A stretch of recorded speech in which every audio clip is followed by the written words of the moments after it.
sejak muda sebelum menikah saya itu sudah punya sakit mah ya. Kalau kita nikah sudah 12 tahun ya kita menikah. Saya sering sakit mah. Kalau seminggu itu opname 2 kali. Opname 2 kali. Istri saya itu punya anak kecil, dia nggak bisa ngerawat saya. Sementara saya di rumah mertua yang di daerah Siraman. Sering Pak Agung saya itu pulang naik sepeda motor itu jam setengah 12 malam. Itu pulang itu sambil muntah-muntah Pak Agung. Saya nggak tahu itu sakitnya kenapa. Tapi tiap kali saya opname itu juga nggak pernah lama karena emang nggak punya uang untuk meneruskan opnamenya. Sampai suatu ketika saya itu ngikuti seminar di Malang, itu di Pondok Malang. Sebenarnya seminarnya tentang bisnis. Dan di situ itu kebetulan kita satu kelas dengan Dokter Ita ya. Dokter Ita itu teman kita dari Madura. Saya itu tanya gitu, dokter, saya punya sakit mah. Menurut jenengan itu apa ya obatnya? Saya pikir ya Promak, Ranitidin atau Aisan kayak gitu. Ternyata dokter itu melihat saya itu kayak paham gitu dia. Lalu beliau mengatakan ini, Mas, samen ke atas, samen ketemu sama asisten pembicaranya, nanti samen minta terapi ke sana. Saya bingung gitu. Terapi apa gitu? Saya pikir dipijat atau diapakan. Ternyata ketika saya ke atas ketemu sama beliaunya itu Pak Endi namanya. Beliau itu nyuruh saya duduk, ramah gitu orangnya. Duduk sini Mas gitu. Iya Pak Endi. Pak Endi, saya tadi punya sakit mah, terus kemudian saya suruh minta terapi jenengan. Itu Pak Endi senyum. Terus tangan saya diginikan. Ikuti kata-kata saya gitu. Pejamkan mata, saya menjawab. Lalu Pak Endi mengatakan, ya Allah, saya ngikuti. Ya Allah, rencana saya memang baik, tapi rencanamu pasti lebih baik dari rencanaku.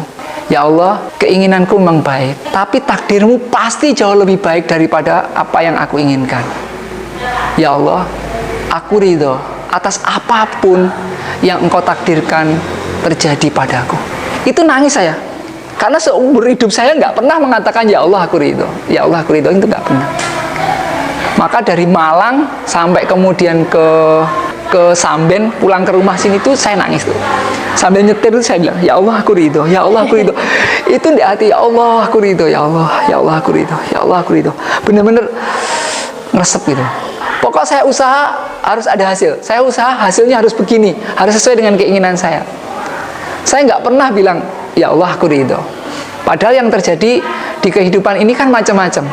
1 tambah 1 bisa jadi 2, seperti logika kita. Tapi matematikanya Allah, 1 tambah 1 itu 27. Pak Agung sholat, saya makmum 27. Jadi kita nggak tahu benar-benar yang terbaik itu mana. Maka kemudian sikap yang terbaik itu adalah ridho atas apapun yang Allah takdirkan pada saya.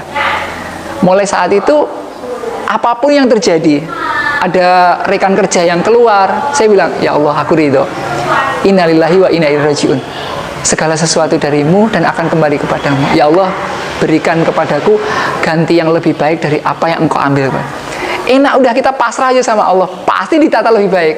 Kalau besok kita ada hari, besok Allah kasih makan. Jangan tanyakan rezeki kita besok. Allah lo nggak tanya kita besok ibadah apa. Udah kita yakin aja, kalau kita besok dikasih hari, dikasih nyawa, besok ada. Nah, itu ternyata membuat kita jadi sembuh dari sakit mahnya. 80% orang yang sakit mah itu ternyata karena pikirannya itu perfeksionis, karena terlalu khawatir, karena kemudian sedih yang terus-menerus, karena menginginkan yang sempurna, karena melihat itu salah gitu.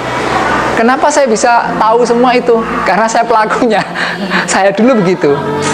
Melihat karyawan atau rekan kerja nggak bener kerjanya, ya marah.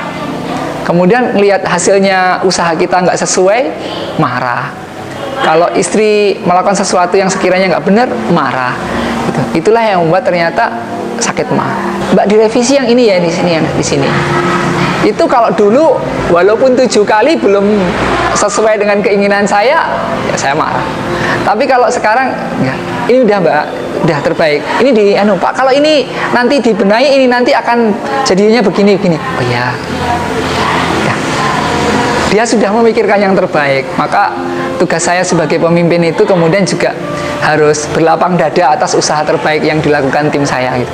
Yang paling enak itu ketika kita itu merasa dititipi, karena datangnya titipan itu tidak membuat kita euforia, dan kemudian hilangnya titipan itu tidak membuat kita sedih. Kalau kita udah merasa ini milik saya, nanti Allah menghilangkan itu dengan mudah, kecewa kita gitu. Padahal itu milik Allah semua itu. Diri kita, nyawa kita itu milik Allah semua. Anak kita, istri kita. Maka yang terbaik itu titipkan sama Allah. Itu milik Allah semua. Dan gunakan sebaik-baiknya untuk Allah gitu.